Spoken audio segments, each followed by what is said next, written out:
ketika kita ngerjain tugas kuliah, tugas akhir, mungkin rasanya sekarang udah nggak mustahil lagi atau nggak pusing lagi. Karena dengan kehadiran AI sekarang dan perkembangannya yang luar biasa cepat, ini membuat kemudahan dalam aspek kehidupan sehari-hari. Namun apakah ini menjadi alat bantu untuk memperkuat kreativitas kita, atau justru menjadi ancaman dan menyebabkan kita menjadi manusia yang malas? Selama kurang lebih 15 menit ke depan, kita bakal ngobrolin dan dengerin cerita pengalaman dari pembicara kita, sampai tips gimana caranya kita bisa tetap unggul meskipun AI sudah semakin canggih. Pernah gak kalian sih ngerasa burnout ketika udah seharian gitu di depan layar, kemudian mata nih perih, terus punggung tuh kayak rada sakit, atau mungkin ya kerjaan yang banyak di depan layar membuat tugas kita nggak kunjung-kunjung selesai gitu. Nah, pertanyaannya adalah, menurut kalian sebagai mahasiswa TI di Unisa, apakah teknologi itu sebenarnya mempermudah kita atau malah bikin kita jadi malas mikir? Gimana? Sebenarnya sih tergantung pada orang juga ya. Ada yang teknologi itu membantu kita atau justru itu malah justru menggantikan kita. Dari cara kita berpikir. Contohnya ketika kita sedang mengerjakan soal, kadang ada beberapa soal yang itu kita udah susah banget mau jawab. Nah, itu kita nggak apa-apa pakai bantuan itu.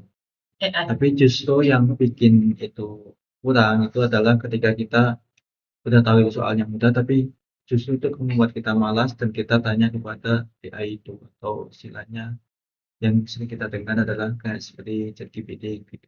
Iya. Menurut Mas, banyak yang bilang bahwasanya TI itu cuma soal ngoding. Padahal sebenarnya ada satu hal penting kan yang sering kita lupakan. Apa itu?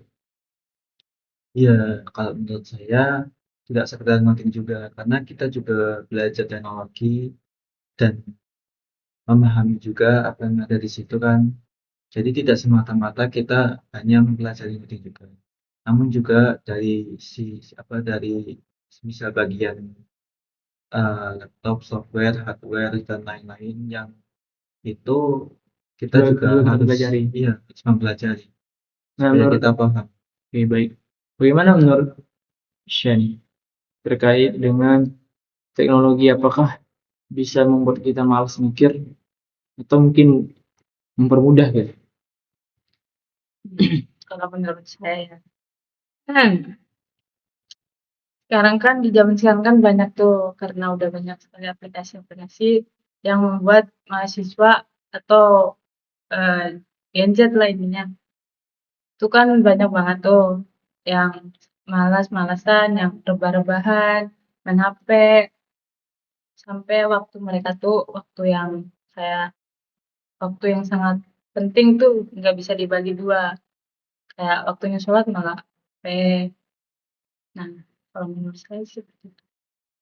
Berarti memang orang tuh memang kena distraksi gitu ya, Iya, betul. karena hal-hal yang ya mungkin menyebabkan apa ya, kesenangan instan. Iya, Kemudian dia bukannya jadi apa ya, jadi mempermudah, tapi malah buat dia semakin mencari kesenangan-kesenangan yang instan tersebut. betul sekali. Menurut Hanifah gimana? Kalau menurut aku sih ini ya, karena kan sekarang kan ada aplikasi yang namanya AI. Terus habis itu kalau kita misalkan malas mikir gitu, jadi orang tuh pada mikir gini, ah nanti aja ah kan ada AI, nanti bisa kerjainnya lewat AI gitu. Jadi dia mempermudah atau apa ya, mengulur-ngulur waktu gitu ya. Iya, Merasa dia mudah, padahal sebenarnya yang bekerja itu adalah AI, bukan dia. iya. Hmm, menarik. Jadi penting ya teman-teman, bahwasanya kalau kita menggunakan teknologi itu harus memang dengan tujuan yang baik dan tidak membuat kita semakin memudah-mudahkan gitu pekerjaan. Kita harus perlu juga bekerja, kita juga harus perlu untuk berpikir pakai otak kita untuk bisa mencerna apa sih isi dari pelajarannya. Nah, menarik nih, kita lanjut nih. Pernah nggak nih kalian merasa jenuh tuh dengan gadget, dengan laptop gitu? Gimana sih menurut perspektif Zaki?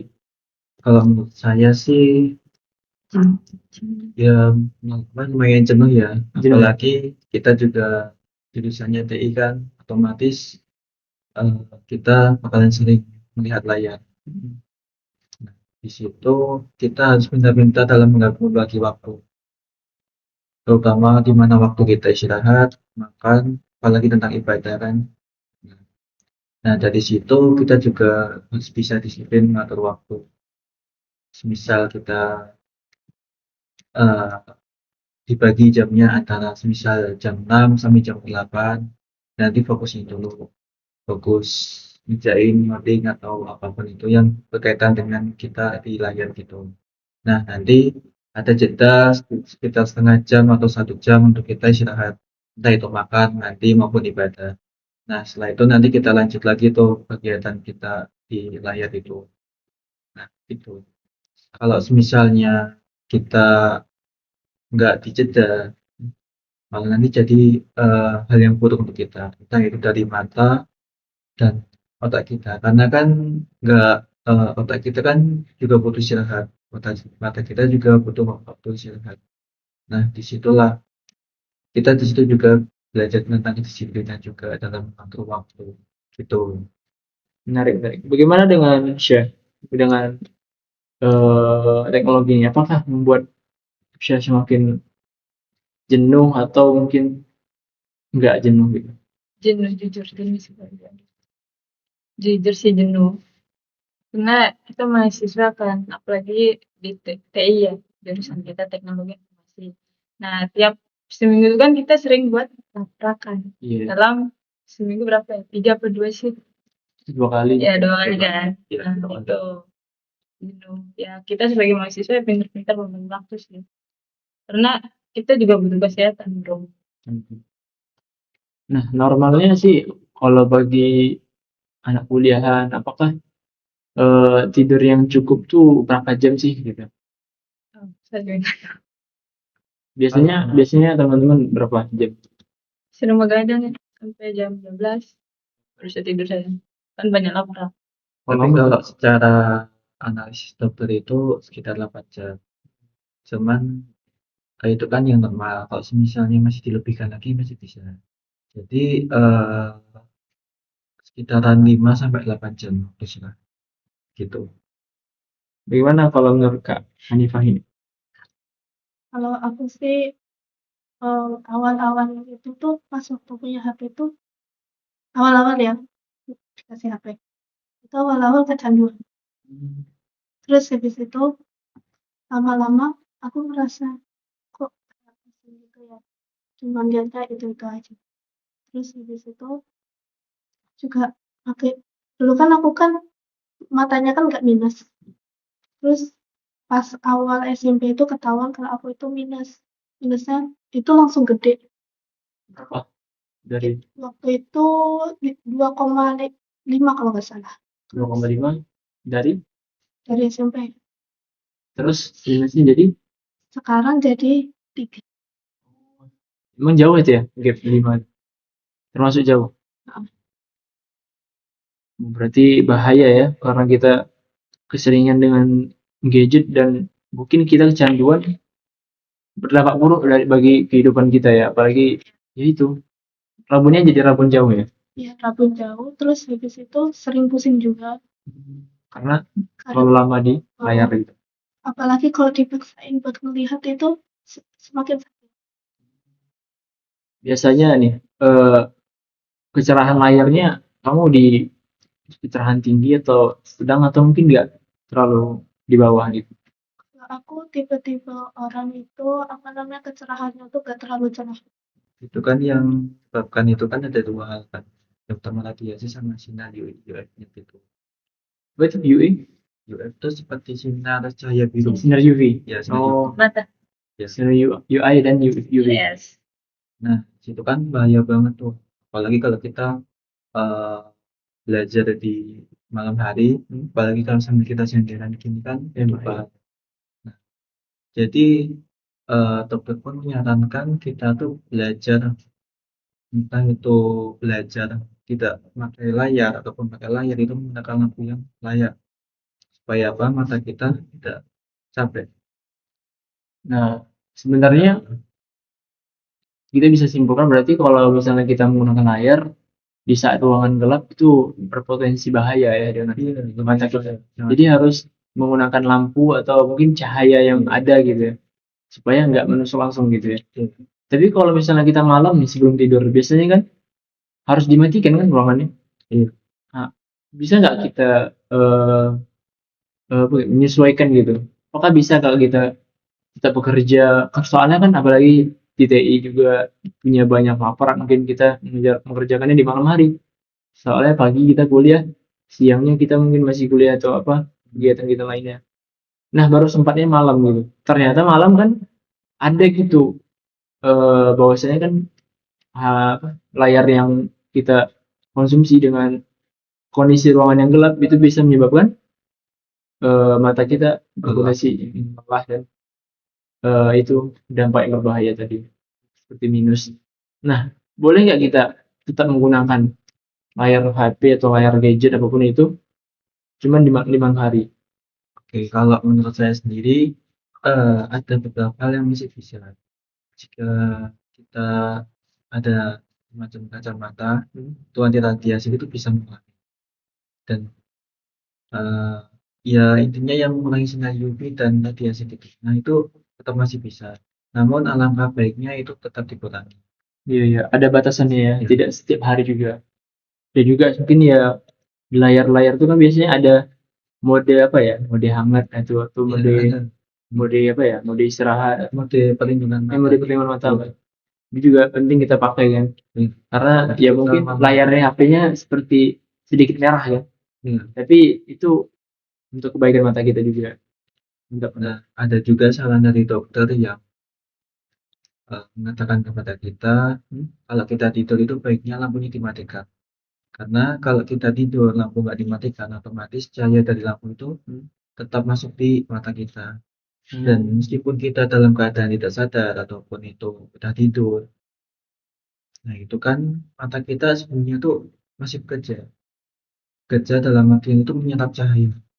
Nah itu yang membuat kita tuh nanti pas kita bangun dari tempat tidur kita, itu malah kita jadi pusing. Gitu. Jadi nggak nyenyak. Meskipun kita udah tidur lama, tapi mata kita kan tidak sepenuhnya istirahat. Dia masih tetap menyerap cahaya dari lampu gitu, dari cahaya yang lain. Nah, jadi alangkah lebih baiknya itu dimatikan lampunya dan kita bisa istirahat total. total ya. Dan mata kita juga jaga dan bisa istirahat juga. Gitu. Benar-benar. Jadi kita bahas teknologi, tapi tidak lupa kita memikirkan tentang kesehatan kita ya, Ya. kesehatan mata, kesehatan fisik kita, agar apa nanti dengan produktivitas kita mungkin atau kesibukan kita di teknologi tidak membuat kita eh, memperburuk keadaan kita gitu, memperburuk mungkin aktivitas yang kita lakukan pada biasanya terganggu gitu.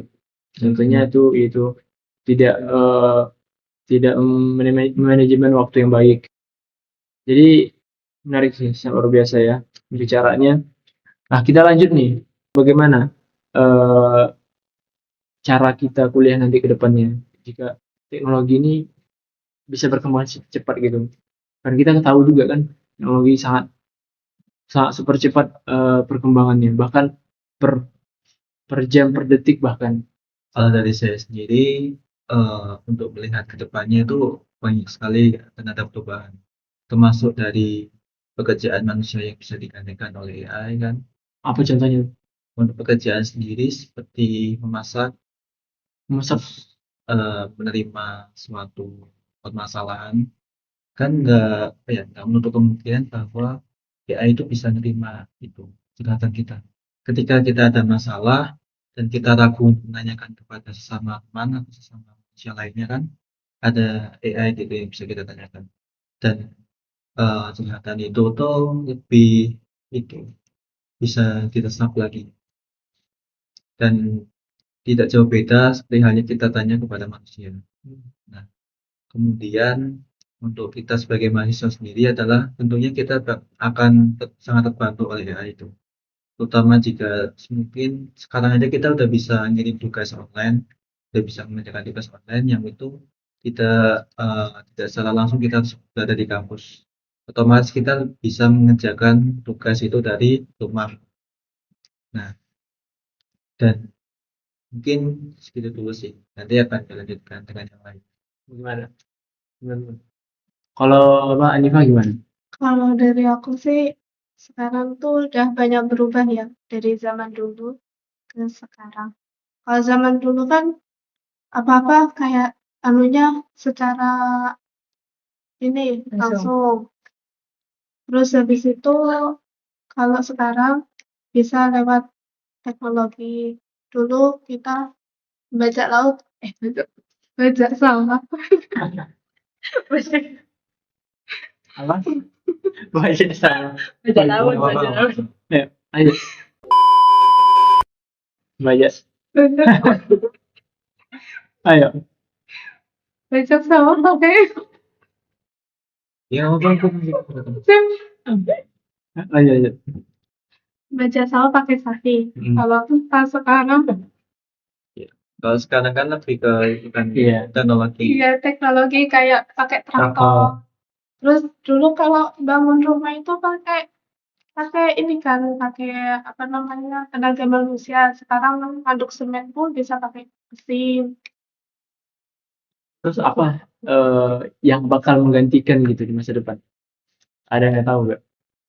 Apa? Cara kita kuliah. Mungkin sekarang kuliahnya pakai online.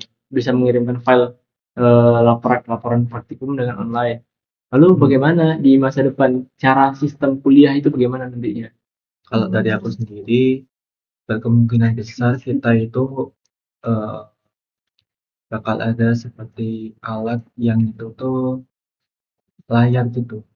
Jadi kita tuh mungkin nggak usah perlu bawa laptop dan nanti di layar apa jadi mejanya itu didesain ada suatu layar gitu. Tinggal gini. Ya, nah, di situ mungkin kita cuma bawa data-data kita doang, terus kita masukin di situ kita udah bisa belajar tanpa bisa menggunakan laptop gitu. Iya. Berarti apa ya? Seperti teknologi apa ya? Lebih Itu dari Ya, kacamata atau bagaimana atau itu teknologi dari memang dari mejanya dari atau mejanya. berarti mejanya itu udah Mejanya itu seperti menampilkan sebuah hologram dan itu bisa kita belajar dari situ. bisa menulis dan sebagainya. Ya, Ya itu juga jadi itu juga meringankan kita yang dimana tidak bawa laptop gitu dari rumah dan tetap bisa enjoy belajar gitu. Iya. Berarti itu termasuk apa ya? Isu teknologi mungkin ke depannya ya, yang mungkin bisa aja gitu. Kita bakal mengalami itu nanti di 20 tahun ke depan. Menarik ya teman-teman. Terima kasih kepada teman-teman yang udah mau berikan aspirasinya, berikan pendapatnya, memberikan pengalaman juga terkait isu teknologi juga. Harapannya dengan teknologi ini kita bisa benar-benar mengikuti gitu perkembangannya. Kita bisa mempelajari dengan sebenar-benarnya gitu. Karena teknologi yang kita pelajari ini tentunya akan ada korelasinya eh, dengan dampak teknologi ke depannya. Jika kita tidak mengikutinya atau mungkin tidak mengacuhkannya saja, itu bisa membuat kita semakin ya mundur gitu, semakin kualitas kehidupan kita bisa saja kita mengikuti nanti teknologi, bukan kita yang menguasai teknologi tersebut.